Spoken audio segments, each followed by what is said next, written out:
What is going on, everybody? This is another episode of Coordinated Chaos. On this week's episode, we will be going over what happened in Week 13 of the NFL football season, as well as we're going to get into the Thursday Night Football preview for Week 14, and we're going to add a little bit of a segment to the end of that. I've gotten pretty hot doing some same-game parlays, and so I thought if I'm going to eat and make some money doing it, I might as well get my audience and the listeners in on some of the action as well. Then we're going to finish off with my favorite matchup against the spread at the end of the podcast.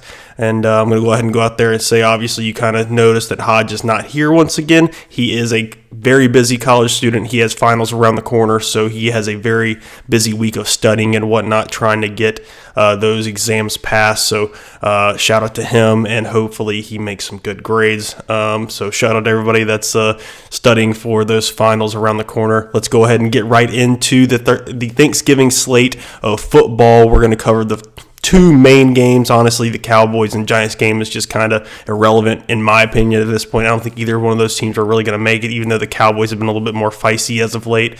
They've been trying to make a little bit of a run, but I just think it's going to still fall a little short. So we're going to start with Lions versus Bears in this one. Obviously, a very controversial end to this game that ends up getting Matt Eberflus fired on Black Friday for his mismanagement of the clock, mismanagement of his football team in general, pretty much all season long, especially the last 3 or 4 weeks now on this long losing streak that the Chicago Bears have sustained.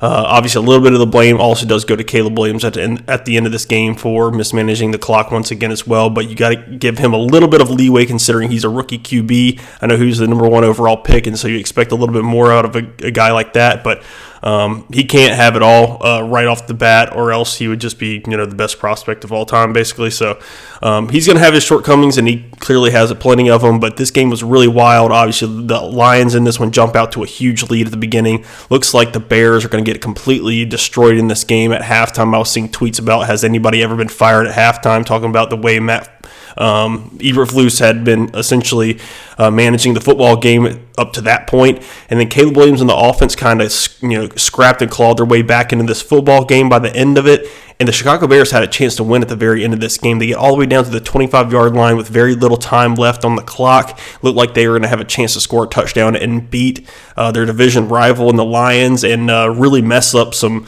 playoff implications, seeding and whatnot within the division, within the conference in general. So that was going to be a crazy, circumstance if they were able to get the job done and, make the big old upset on Thanksgiving, considering the way the Lions have been playing all season long.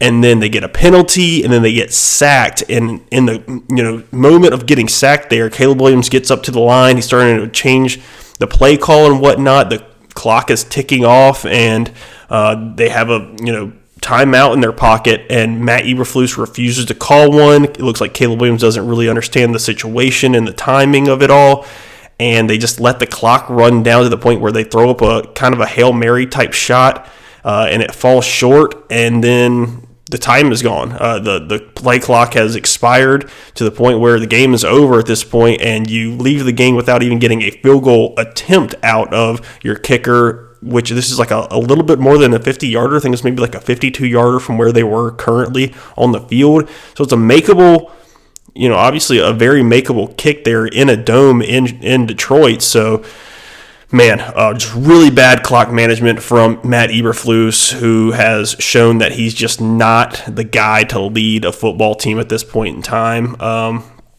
It was just multiple circumstances all season long that kind of led to this amalgamation of what the Chicago Bears ended up being all season long. So they go to an interim head coach in Thomas Brown, who had just taken over for Shane Waldron as the offensive coordinator. So he becomes the head coach now. We'll see if they get the head coach or interim head coach bump going into Week 14. That's a little bit of a tease for the very end of this podcast. But yeah, pretty much Lions slip out with a W. The Lions have not looked as great as of late, if you ask me, when it comes to the way vibes are and the way that stocks are rising for other teams around the league as well. And then on top of all of that, the Lions defense, their players are dropping like flies at this point. They're sustaining injuries that, like, I don't know if they're going to be able to continue the success that they've had all season long on the defense, the way that these players are dropping out due to injury. Malcolm Rodriguez leaves this game, and he's out for the season now with a torn ACL. So that's back-to-back your starting linebackers that have had to leave and are going to sustain long-term injuries in this season. It looks like Alex Anzalone's is probably going to be able to come back during the season. It'll probably be during the playoff run, I would expect, maybe a little bit before. But that was a big one. He broke his forearm, if I'm not mistaken. So just the middle of that defense is, susceptible at this point. The cornerbacks have always been a little bit leaky. And it looks like Carlton Davis will be back soon, so maybe that helps a little bit as well. But yeah, Lions still winning, obviously, still look incredible on offense. The defense is looking a little bit more shaky than it was before. Let's move on to the next one, Packers versus Dolphins. This was the night game on Thanksgiving. This was a good one. I mean, the Packers come out and just kind of punch the Dolphins in the face. The Dolphins were trying to go into this game and bust some narratives about how they're a team not built for the cold and they're not soft and blah, blah, blah. And then they come out and they look the way they did. And as soon as they got punched in the face and it was cold, they're like, yeah, we just kind of want to go back to Florida and just kind of wrap this bad boy up, because they did not look ready to play. There was a video that I saw after the game, but it was pregame warm-ups, and it was the way the Packers were dressed in pregame warm-ups in that cold weather up in Green Bay and Lambeau Field. And then obviously you see the same videos essentially of the Dolphins warming up, and they're in like full-blown sweats, toboggans, like they were like bundled up in warm-ups, and the Packers were just in short sleeves and their normal like uniforms, essentially just didn't care about the cold. And it's just two completely different mindsets and mentalities when it comes to these two football teams. And so the Dolphins are not going to beat the allegations that they're soft. They're a finesse team. They're all about speed. They're not about physicality and strength. And that's going to show when it comes to playoff football time. It showed last year when they had to go to the Kansas City Chiefs in the playoffs, and nothing showed that more than L'Jarius Sneed kind of shoving Tyreek Hill into the earth there, that the frozen tundra that was Arrowhead Stadium at that point. So Dolphins just not built for it, not really built for playoff football, not built for the cold. Showed once again, Packers ready to go for the playoffs. Jordan Love can throw in any kind of inclement weather, any kind of circumstance because of how strong his arm is. The running game has gotten going with Josh Jacobs, and that O-line, they're starting to lean on people quite a bit. The D-line of the Packers is better than people give it credit for. Everything's kind of rounding into form a little bit here for the Packers. It really just comes down to the fact that if Jordan Love can refrain himself from making crazy bad decisions with the football because he thinks he can fit a ball into a certain area that most people in the NFL just frankly can't, but he can because of the strength of his arm. He's just got to make better decisions going down the stretch of the season, especially into the playoffs. Let's go to the next one, Chiefs versus Raiders. This was the Black Friday game. Once again, controversy at the end of this game as well. In my opinion, and I've been a guy that's kind of been a defender of the Chiefs, and like the refs are always on the Chiefs side, and like, do they get all these favorable calls? I'm always like, I don't know. I feel like it probably balances itself out throughout the season.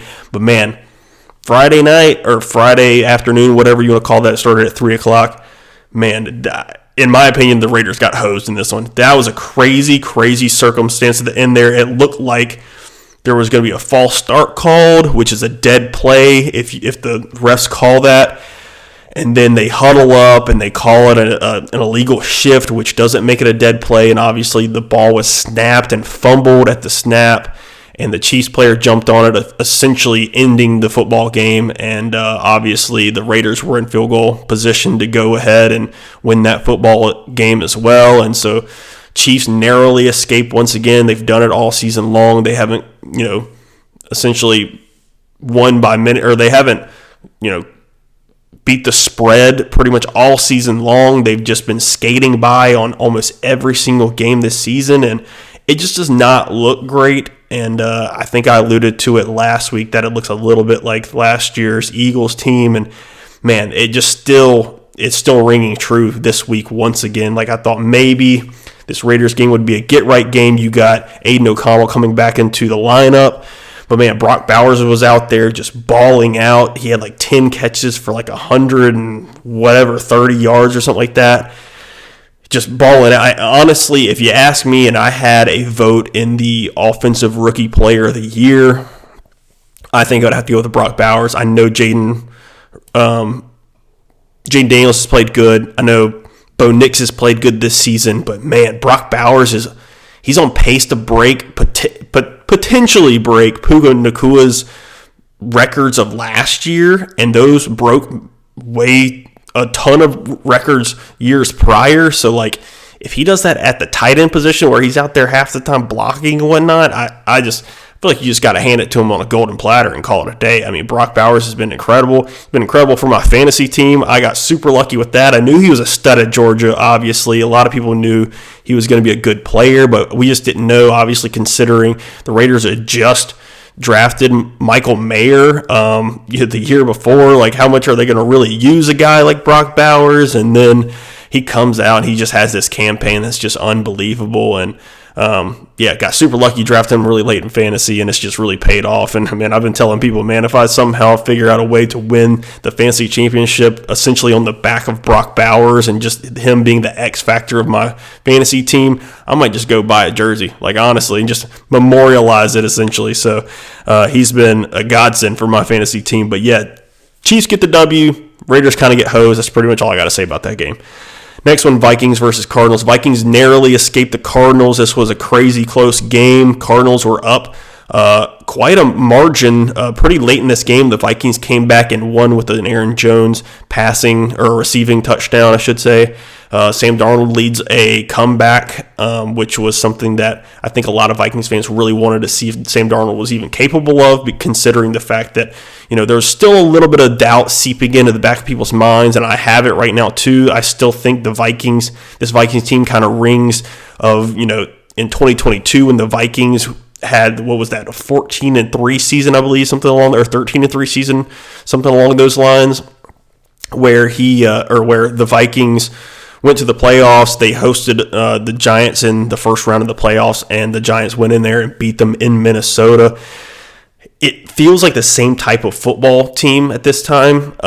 It feels a little fluky still. I hate to say that because I'm kind of a Sam Darnold fan. I want him to perform well. I want him to be like a competent quarterback in the league, and he obviously has shown that he is that this year. I just want him to prove that he's not just a fluke and it's not like a flash in the pan this season. But there's just something in the back of my mind that says like this is not going to end well for the Vikings, and Vikings fans are going to be really upset at the end of the season. It is what it is. It's just this weird gut feeling I have. But yeah, I just think the Vikings have a little bit of a flukiness to them. The Cardinals, honestly, like I didn't expect them to be good this year. I don't think a whole lot of people did. People thought they would be feisty, and that's exactly what they are. The fact that they were in the lead for the NFC West as of 2 weeks ago was pretty impressive in itself. They don't really have the Jimmies and the Joes. I think Jonathan Gannon's doing an okay job. There's still some decisions that he makes that I'm not a huge fan of. I think Drew Petzing is a decent offensive coordinator, so I think they got some pieces there. I think the coaching staff is pretty solid. I just think they need to continue to draft and develop and get some players in free agency in the next couple of years, and they will be perfectly fine as contenders, NFC West contenders for the next however many years. I just don't think they have the players currently. So Vikings get a big W. Next game, didn't even really want to talk about Texans versus Jaguars. This was a game that was I didn't care to watch, to be completely honest with you, especially considering very early on, obviously, Trevor Lawrence gets his head knocked off. He gets concussed. He's doing the fencing pose on the ground. It looks ugly. He goes to slide and gets his head taken off by Azeez Al-Shaair. He gets ejected from the game. A couple other players, I think, get ejected from this game because they went to Trevor Lawrence's defense and were fighting people. A brawl broke out. That was not the first brawl of the weekend. Obviously, Saturday was a crazy day for brawls in football in general. But yeah, so just an ugly game. Honestly, to really sum this up, Texans are not good. Texans should have lost this game if Trevor Lawrence would have been healthy for the rest of the game, because Mac Jones almost brought them back and won this football game against the Texans. I don't think the Texans are good, and they continue to look the exact same they do every week, but they're beating up on bad competition right now. Jags are cooked. Doug Peterson's out at the end of the season. Not a whole lot to say there, but I will go ahead and give my opinion on the whole Trevor Lawrence thing. Obviously, We know by now Azeez has been suspended for three games. And Trevor Lawrence is probably, there's a chance I've heard that he might go like on IR or something like that just to really like get healthy and make sure they don't rush him back from this traumatic brain injury essentially, because he got knocked completely out. Here's the thing though, like, and this might be a little bit controversial, but I feel like it's very fair. If we're going to have the guys like Patrick Mahomes, some other players, some guys that get out of the pocket and scramble, that are starting to take advantages of some of these rules about the quarterback and protecting the quarterback, and them fake sliding, fake going out of bounds, and then scampering for a few more yards. There needs to be consequences for both sides of the fence here if something like this happens, because obviously Trevor Lawrence was trying to slide and protect himself, but at the same time he did it very, very late. And so there almost needs to be a thing where if you slide too late in a situation like that where a defender's closing in on you, that's on you as well. And I think there needs to be some kind of, I don't know what the ruling needs to be. I don't know if there needs to be like you have to slide this many yards before said opponent is closing in on you. I don't know what the ruling needs to be, but I feel like there needs to be consequences for offensive players that push the boundary too far when it comes to something like sliding, when you're just trying to protect yourself, but you just can't take advantage of it to the point where like protecting yourself goes above getting the first down. You know what I'm saying? So like, I don't know, unless like the Super Bowl's on the line, like I don't know. I just feel like there's no need for you to really slide as late as you do sometimes. There's not, obviously you don't want people, taking people's heads off as they are trying to slide and spearing them. It's a very like fine line. It's a very gray area for that whole situation, and I think there just needs to be some looking at from behind closed doors. Like the NFL needs to be really looking at this, and officiating needs to be looking at this in a completely different perspective, because I think the onus needs to be a little bit on the offensive player as well. So that's just my opinion, but let's move on. Steelers versus Bengals. This was crazy. Not a whole lot to say here. Bengals, once again, historically bad defense, scoring 30-plus points again and losing.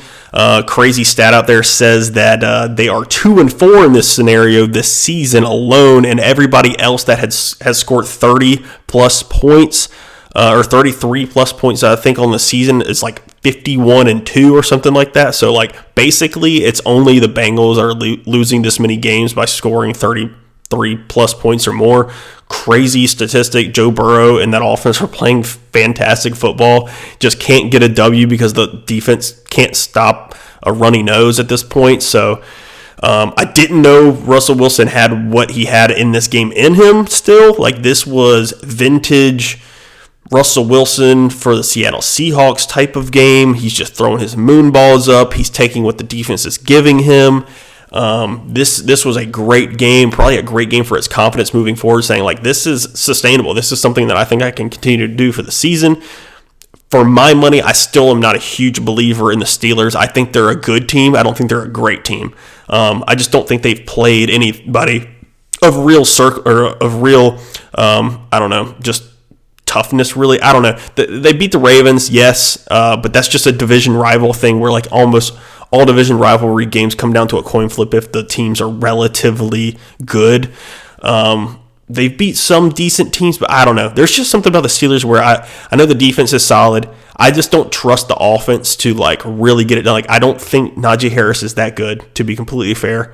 I don't think Russell Wilson, honestly, Russell Wilson is playing fine, to be honest.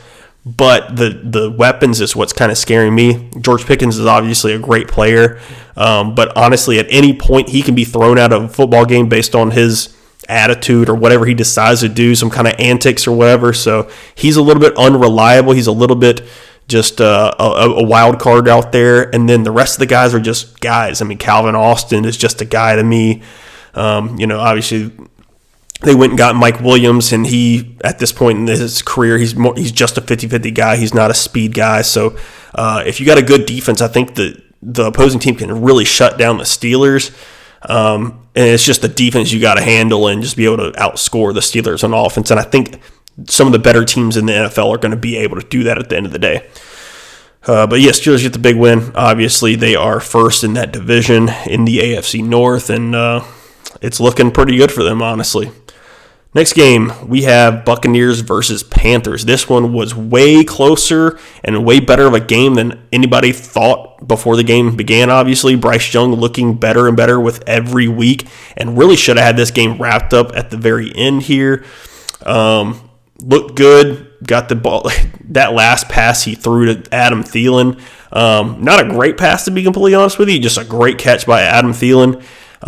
And they get into field goal range. We're thinking, oh, look, Carolina Panthers can go down here, kick a field goal. It's going to be over. And then Chuba Hubbard gets the ball, fumbles, gets it stripped out of his hands. And then, the Tampa Bay Buccaneers drive down. This is in overtime, of course, and they just kick a field goal and close the game out. I needed that pretty bad for a parlay, I'm not going to lie to you. But at the end of the day, Bryce Young, Panthers, look way more feisty than they did at the beginning of the season. Bryce Young apparently needed the benching. I think at this point he kind of realizes like he has nothing to lose, and so he's actually just letting it rip out there and just dealing with the consequences. Like if it's a bad decision, it is what it is at this point. But I think that's really opened him up and freed him up to just like play football again the way he is intended to, like the way he was in college. And I think it's working out for him. So that's a good sign for them going forward. It looks like they're going to probably stick with Bryce Young for the future. So that's an interesting take, obviously. I don't know if I fully am backing it, fully support it, but he has looked increasingly better each and every week. Tampa Bay Buccaneers get another big W, considering the fact the Falcons did drop the game to the Chargers. They are back in the hunt in the NFC South, so that division is going to come down to the very end. The thing with, obviously the Tampa Bay Buccaneers is the fact that the Falcons have both head-to-head tiebreakers against them, so if they have the same record, it goes to the Falcons, obviously. So Tampa Bay's got some work to do. They're going to have to continue to win games, even with all the injuries they've sustained. It's impressive what they've been able to do, even though it looks like they took the Carolina Panthers a little bit lightly in this game. So it is what it is, but Tampa Bay wins. Eagles versus Ravens, probably the game of the week. It was an incredible football game. Eagles come into Baltimore and get a huge win. This was one of the litmus tests of the season for the Eagles. When you saw it on the schedule, we were saying that's going to be a tough game to win. If you win that game, you feel like a legit football team. You feel like a potential Super Bowl contender if you win that. If you go into Baltimore and win that game, that's exactly what the Eagles did. Once again, it wasn't pretty, especially to start out the game. The Eagles go down 9-0. I felt good about the way the game began, even though they were down 9-0, enough for me to live bet the Eagles money line for the remainder of the game, obviously. I just feel like Vic Fangio has proven to me that within the first quarter, it almost doesn't matter. I mean, unless the first quarter is 21-0 and the Eagles are down, then I'll be worried.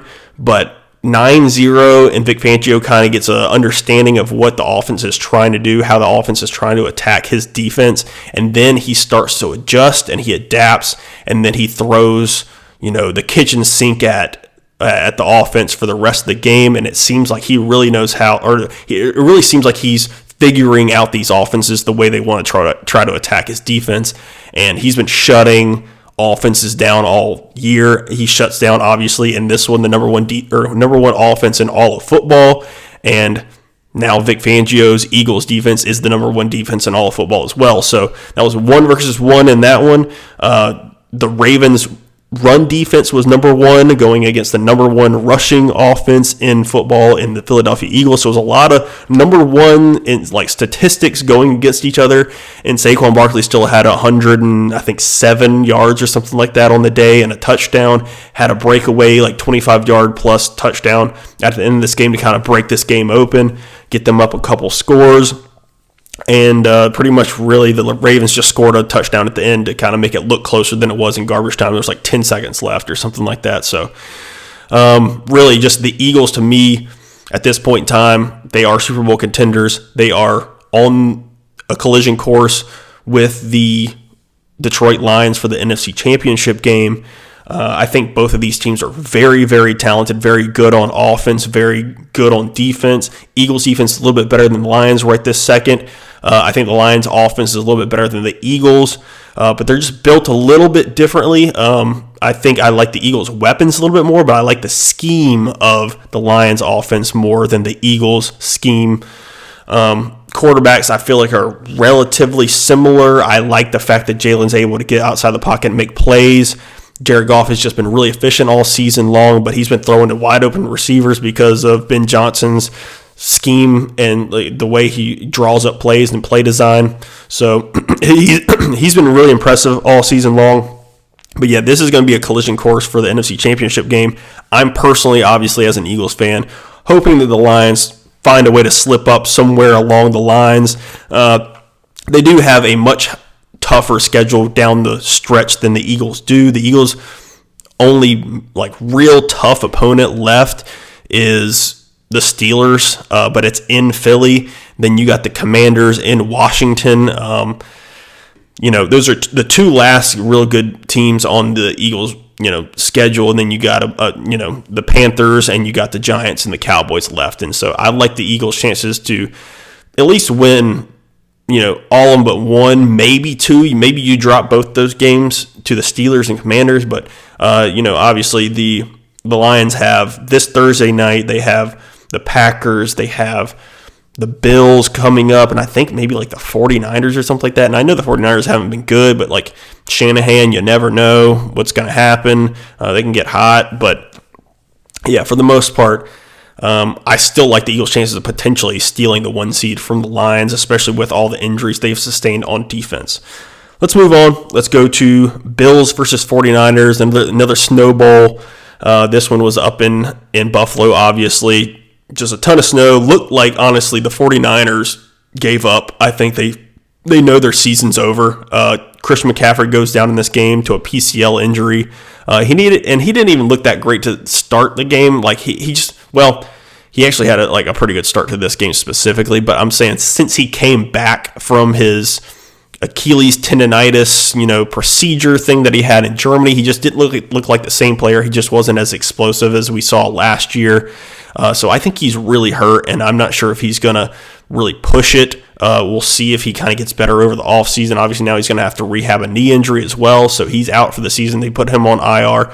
Jordan Mason's out probably for the remainder of the season. They put him on IR as well, so we'll see how that goes. But fantasy managers are all clamoring for Isaac Guerrero at this point to try to finish off the fantasy season hot and go into the playoffs with some momentum. But 49ers looked like they kind of gave up in this one. It was cold out there. The Bills were being physical. Josh Allen puts his stamp on the MVP race once again. So it looks like Josh Allen and Saquon Barkley are pretty much head-to-head right now for the MVP of the NFL Football League. And so he obviously makes one of the craziest plays we've ever seen in football. He throws the ball out to Amari Cooper, who had to reach out. It wasn't a great pass. He had to reach out, snag it one-handed. Then he gets kind of hit from behind, and he's just struggling to kind of get a little bit of yards. And then he sees Josh Allen come by. He pitches it to Josh Allen. Josh Allen makes it to the pylon and dives in for the touchdown. One of the craziest plays in NFL history. It just looks incredible. I know there's going to be a picture of Josh Allen diving for that pylon in some kid's room on a poster at some point soon. Just a crazy circumstance. He gets apparently the credit for the catch, or the throw, the catch, and the receiving touchdown. It's crazy. He got a credit for all of it. So that's just going to go right to the stat sheet and just make his MVP case even better, essentially. So crazy game. Bills look really good. I still think they have a chance at stealing the 1 seed from the Chiefs because of the way they've looked all of a sudden.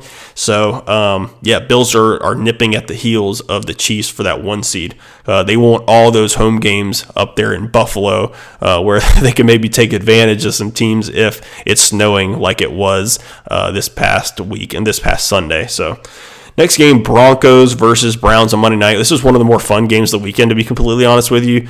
You had everything in it. You had Jameis Winston throwing for, 500 yards or almost 500 yards in this game. 3 touchdowns. Jerry Jeudy going for 200.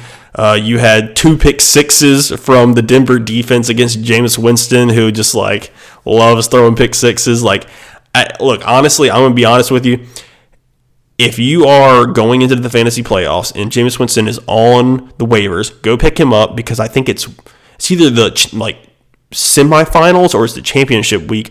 Jameis Winston is playing the Bengals defense, and they're historically bad, and he could win you a fantasy championship. So if you're smart, go pick him up on fantasy. I don't care who your quarterback is. Start Jameis Winston in that game specifically. Unless you just have like Josh Allen. Yeah, I would understand. Or like maybe Jalen Hurts, because those matchups are pretty solid too. But either way, Jameis Winston, like, very good start in that matchup. But yeah, Broncos get the job done at the end here. Bo Nix and that offense make just enough plays. They really couldn't get the run game going. Jaleel McLaughlin was the only guy that really got the ball moving on offense in the running attack for the Denver Broncos throughout the game. Nick Chubb really didn't do a whole lot for the Browns on offense until the very end of the game. It was actually a receiving touchdown where he got most of his production, especially like fantasy football wise.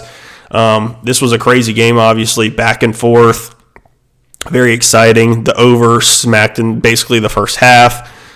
Just a crazy game, and Broncos get the job done. I think they're 8-5 going into the bye now. So, Sean Payton's got that team playing well. So, shout out to him. I thought this season was gonna be cooked, honestly, earlier on in the season. But defense is playing really well. Bo Nix is getting the ball out to all his playmakers, and things are working. So, shout out to them. Thursday night football preview. We got the Lions versus the Packers, obviously. Right now, the Lions are 3.5-point favorites. I have a weird feeling the Packers are going to win this game. I said that last time they played. I'm not going to lie. Obviously, the Lions, it was something that kind of favored them a little bit, where the weather was not so good at that point in time. The Lions' run attack was just better than the way the Packers' run attack was.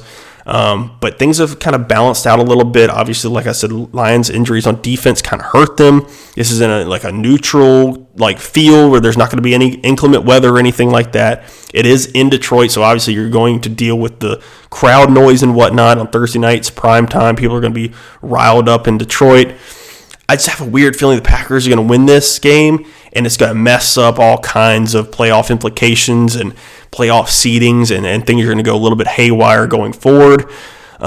Something about it just says the Packers are going to win this football game. I don't know if I'm going to bet it. I might just throw a little something on it just to see what happens, but man, this is going to be a fun one. I can't wait to watch it. It's always a good matchup when it's the NFC North, of course, so that's going to be a good game. But on the back of this game on Thursday Night Football, I got the same game parlay picks of the week, I should say. And if you are, froggy enough like I am to put this in there, obviously, I'm not going to put a ton of money on, to be honest with you. But here's the thing. This is probably going to be one of the easiest plus 600 parlays you're going to see all week long. So follow along if you want to make a little bit of money, because I feel like this can hit very, very easily. And I will tell you exactly what you got. Jordan Love and Jared Goff over 175 plus passing yards. Jaden Reed and Jamison Williams over 25 receiving yards. Josh Jacobs and David Montgomery over 40 rushing yards.